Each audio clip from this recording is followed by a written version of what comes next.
আগে আমরা গান গাইতাম যখন, তখন সারা স্টেজের মধ্যে একটা বা দুইটা হেজাক লাইট থাকতো।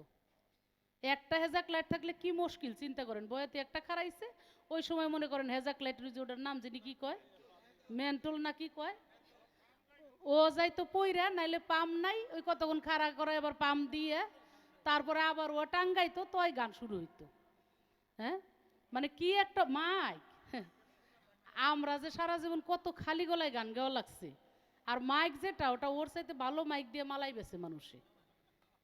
এই টাইপের অবস্থার মধ্য দিয়ে কিন্তু আমরা শিল্পী হইছি, গান গাইতে পারছি। আজকে তো আধুনিক ব্যবস্থা, ইলেকট্রিক আছে দেখে আজকে প্যাড ড্রাম বাজে। এত কত ইলেকট্রিক যন্ত্রপাতি বাজে, কত কি হয়েছে, আমাদের সেই অবস্থাটা ছিল না।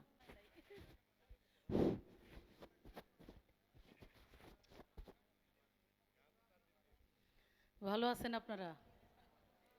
না, আপনারা এত নীরব হয়ে থাকলে তো সমস্যা। যাই হোক, আসলে বাউল গান তো একটু নীরবতার সাথেই শুনতে হয়, এটাই হলো এই গানেরই নিয়ম। কোথায় বাড়ির কোনার ভিতরে পিছনে কোথায় কথা কয় সেটাও আবুল সরকারের কানে যায়। তাহলে বুঝেন যে কতটা মনোযোগী হইতে হয় এই গানটা গাইতে এবং শুনতে। তো দারুণ সুন্দর পরিবেশ নিয়ে আপনারা শুনছিলেন। আজকে আহ, এই চমৎকার আয়োজন প্রতি বছরই হয়, আমরা চেষ্টা করি প্রায় আসার জন্য। তা আজকে এত সৌভাগ্য যে বাংলাদেশের সবচাইতে সুরেলা এবং চাইলেও যারা বেসুরে গাইতে পারে না, এরকম দুইজন শিল্পী আপনাদের মাঝে, বাংলাদেশের সেরা দুইটা শিল্পী। আপনারা আমার মনে হয় উঠাও উচিত না আজকে এই স্টেজ থেকে। দুই একজন উঠলেও আমার মনে হয় এটা কেমন যেন লাগে যে এত দুইজন, এত ভালো মানের দুইজন শিল্পী আপনাদেরকে গান শোনায়, গান শোনাইতেছে এবং আলোচনাগুলো দারুণ আলোচনা। আসলে মনোযোগ না দিলে এই গানের কোনো মজা পাওয়া যাবে না। নবুয়াত এবং বেলায়েত নিয়ে চমৎকার আলোচনা রাখছেন। আসলে গানের মধ্যেই কথাগুলাই আমাদের আসলে বলা উচিত না, আমরা আপনাদের কষ্ট দিতে আসছি, এই জন্য ক্ষমা প্রার্থী। আপনারা জানেন ইতিমধ্যেই আমাদের পৌর মেয়র আবু নঈম বাশার আপনাদেরকে কিছু ইঙ্গিত দিয়ে গেছে, সরাসরি ভোট চায় নাই। কারণ 18 তারিখ থেকে আমাদের মানে ভোট চাওয়া চাওয়িটা শুরু হবে। এখন আমরা সব জায়গায় একটু যাই, দাওয়াত টাওয়াত পাইলে যাই। হরিরামপুরে ছিলাম, এতক্ষণ একটা কীর্তনের অনুষ্ঠানে ছিলাম, তারপরে আপনাদের এখানে আসছি। তো আমরা আপনাদেরকে শুধু এতটুকুই বলবো, এই যে বাউল, কীর্তন, জারি সারি, যত আমাদের বাঙালি জাতির যতটা আমাদের ঐতিহ্য আছে, এই ঐতিহ্যর সাথে আমাদের সংস্কৃতির সাথে যেই সরকার সবচেয়ে বেশি জড়িত এবং সরকার এটাকে পৃষ্ঠপোষকতায় থাকে, সে হলো আওয়ামী লীগ সরকার, জননেত্রী শেখ হাসিনার সরকার। আমি যখন পালাগান, দাদার সাথে তো অসংখ্য পালাগান আমার এক সময় হইতো, আর রাবুল সরকার তো আছেই। আমরা একসাথে, মানে যখন যে পালাগানের যে একেবারে একটা দারুণ একটা চমৎকার সময় ছিল আমাদের, আমরা টিকিট প্যান্ডেল পালাগানও করতাম, এইরকম একটা অবস্থা ছিল। তো সেই সময় থেকে আমি পালাগান করছি, আমরা ভয়ে থাকতাম, বিভিন্ন মাজারের গান আসলেই ডরাইতাম যে গানে তো যাইতেছি, ফিরে আসতে পারুম কিনা, এরকম অবস্থা হয় নাই?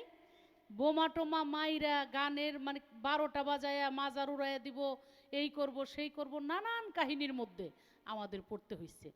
আজকে সেই পরিবেশ থেকে আজকে কিন্তু বাংলাদেশের অবস্থা একটু অন্যরকম একটা অবস্থা।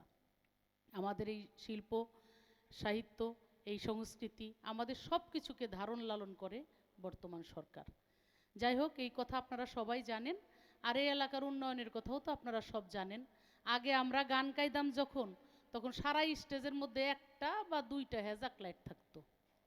একটা হেজাক লাইট থাকলে কি মুশকিল চিন্তা করেন, বয়াতে একটা খারাইছে, ওই সময় মনে করেন হেজাক লাইটের যে ওটার নাম যিনি কি কয়, মেন্টল না কি কয়, ও যাইতো পইরা, নাইলে পাম নাই, ওই কতক্ষণ খাড়া করে আবার পাম দিয়ে তারপরে আবার ও টাঙ্গাইতো, তয় গান শুরু হইতো। হ্যাঁ, মানে কি একটা মাইক। আমরা যে সারা জীবন কত খালি গলায় গান গাওয়া লাগছে, আর মাইক যেটা ওটা ওর চাইতে ভালো মাইক দিয়ে মালাই বেছে মানুষে। এই টাইপের অবস্থার মধ্য দিয়ে কিন্তু আমরা শিল্পী হইছি, গান গাইতে পারছি। আজকে তো আধুনিক ব্যবস্থা, ইলেকট্রিক আছে দেখে আজকে প্যাড ড্রাম বাজে। তো কত ইলেকট্রিক যন্ত্রপাতি বাজে, কত কি হয়েছে, আমাদের সেই অবস্থাটা ছিল না। আজকে সারা দেশের অবস্থা ভালো হয়েছে, ঘরে ঘরে বিদ্যুৎ গেছে, আজকে শহর অঞ্চলে গান গাইতে গেলেও সেইখানেও কারেন্ট আছে। তাইলে দেখেন, রাস্তাঘাট সুন্দর হয়েছে, ব্রিজ কালভার্ট হয়েছে, স্কুল কলেজের ভবন প্রচুর, আমি এই উন্নয়নের কথা শেষ করতে পারবো না। আর হরিরামপুরবাসীরা তো জীবনই পায়ে গেছে, যে জীবনে কতবার যে গোবারই ভাঙছে, আল্লাহর ইচ্ছা শেখ হাসিনার দয়ায় আমি এখানে হাত দিয়া আজকে শত শত কোটি টাকা ব্যয় করে তাকে ভিটা মাটিটা রক্ষা করে দেওয়া হয়েছে। এই কৃতজ্ঞতাই তো শেষ করতে পারে না। যাই হোক, অনেক কথা, আপনারা শেখ হাসিনার সাথে থাকবেন। 7ই জানুয়ারি নির্বাচন, আপনারা জানেন এই দেশে শেখ হাসিনা প্রধানমন্ত্রী হইলে আমরা সুখে শান্তিতে সবাই ভালো থাকতে পারবো। যে যা কর্ম করি, কোনো সরকার আপনার বাড়িতে এসে দুধ ভাত খাওয়াই দিব না, কোনো সরকার আপনার বাড়িতে যায় বোয়াল মাছ দিয়ে আসবো না। কিন্তু আপনি যদি একটু কাজ করে, আপনি যদি ভালো পরিবেশ পায়, আপনার সন্তানটাকে যদি একটা ভালো স্কুলে পড়ায়া আপনি মানুষ করতে পারেন, আপনি সুন্দরভাবে চলতে পারেন, এইটাই তো সরকারের কাছে চান নাকি? এইটাই সরকারের কাছে চাওয়া, আর কিছু না। সেই সরকারই হলো শেখ হাসিনার সরকার। আপনারা শেখ হাসিনার সরকারের পাশে থাকবেন। 7ই জানুয়ারি আপনারা নির্বাচনীমুখী হবেন, ভোট কেন্দ্রে যাবেন, কারো কথা শুনবেন না, আপনার ভোটটা আপনি দিবেন, আপনি ভোট কেন্দ্রে যাবেন, এই আশাবাদ ব্যক্ত করে এই হ্যাঁ, তুমি কও সালাম জানিয়ে, আমি যে চাইতে পারবো না বলে বাসার কইলো, তাই তো কিছু কই না। আচ্ছা ঠিক আছে।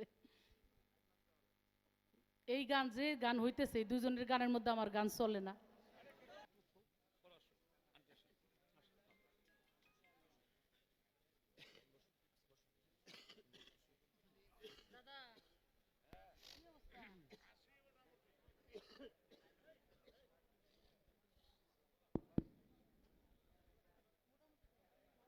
মরহুম হায়াত আলীর প্রতি শ্রদ্ধা নিবেদন করছি।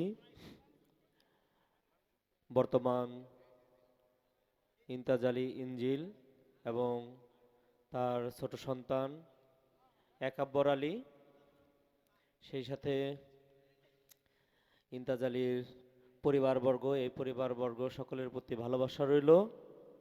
আপনাদের মাঝে ইতিমধ্যে উপস্থিত হয়েছেন মানিকগঞ্জের মা মাটি মানুষের নেতা, দীর্ঘ 15 বৎসর যাবৎ যে আপনাদেরকে সেবা দিয়ে যাচ্ছে, আন্তর্জাতিক কণ্ঠশিল্পী জনাব মমতাজ বেগম এমপি।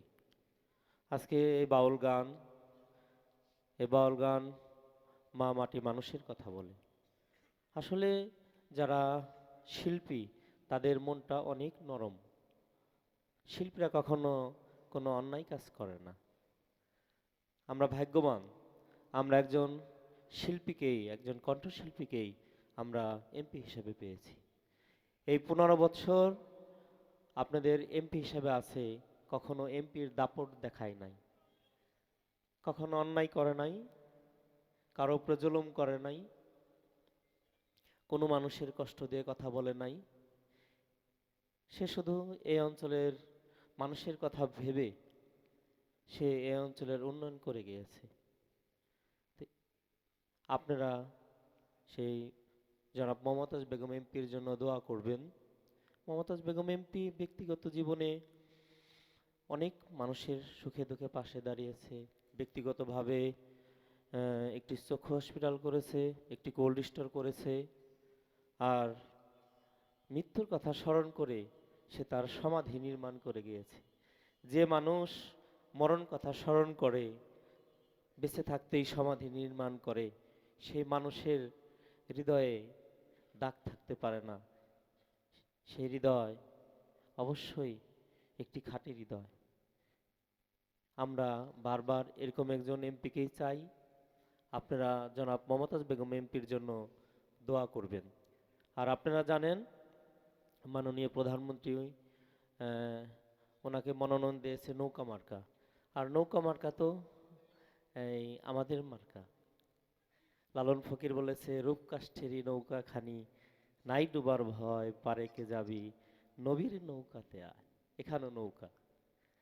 আবার এই নৌকা দিয়ে বঙ্গবন্ধু লাল সবুজের পতাকা এনে দিয়েছিল, আমাদেরকে একটি বাংলাদেশ এনে দিয়েছিল এই নৌকা দিয়েই। আর আমরা জানি নূহ আলাইহিসসালাম একটা নৌকা গাছ ছিল, ওই নৌকায় যারা পদার্পণ করছিল তারাই একমাত্র নাজাতপ্রাপ্ত হয়েছিল। তাই যারা নৌকায় উঠবেন তারাই নাজাতপ্রাপ্ত হবেন। যারা এই নৌকাকে জয়যুক্ত করবেন তারাই ভালো থাকবেন। এই নৌকা দিয়েই এই দেশের উন্নয়ন হবে, মানুষের ভাগ্য উন্নয়ন হবে। তা নির্বাচন নিয়ে আচরণ বিধি আছে, 18 তারিখের আগে নৌকা মার্কায় ভোট চাওয়া যাবে না। তা আমি আজকে নৌকা মার্কায় ভোট চাইতে পারলাম না, 18 তারিখের পরে নৌকা মার্কায় ভোট চাবো। তা এখন জনাব মমতাজ বেগম এমপি আপনাদের সম্মুখে দু একটি কথা বলবে। সকলকে ধন্যবাদ। জয় বাংলা, জয় বঙ্গবন্ধু।